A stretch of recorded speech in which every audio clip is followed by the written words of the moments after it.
রাজা ঘোষ বেনে বউ ধারাবাহিকে অভিনয় করে বেশ জনপ্রিয়তা পেয়েছিলেন অভিনেতা রাজা ঘোষ। শেষবার তাকে জি বাংলার কার কাছে কই মনের কথা ধারাবাহিকে অভিনয় করতে দেখা গেছে। নাম্বার 2, রাজা গোস্বামী। বাংলা টেলিভিশনের জনপ্রিয় মুখ রাজা গোস্বামী ভালোবাসা.com-এ ওর হিসেবেই বেশি পরিচিত। বর্তমানে তিনি নিমফুলের মধু ধারাবাহিকের খল চরিত্রে অভিনয় করছেন। এই ধারাবাহিকে তিনি একজন সাংবাদিকের ভূমিকায় অভিনয় করছেন। তার চরিত্রের নাম ক্যাপ্টেন।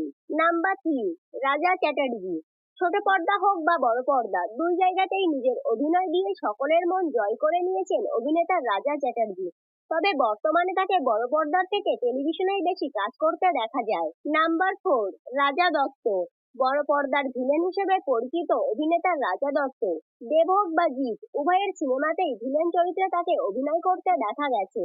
নাম্বার 5, রাজা চৌধুরী। তিনি একজন বলিউড অভিনেতা। বলিউড অভিনেতা রাজা চৌধুরী অভিনয়ের পাশাপাশি বিভিন্ন লেখালেখির সঙ্গেও যুক্ত, অর্থাৎ তিনি শুধুমাত্র একজন অভিনেতা নয়, তিনি একজন লেখকও বটে। নাম্বার 6, রাজা টেম্বুলি। বলিউডের জনপ্রিয় অভিনেতা রাজা টেম্বুলি।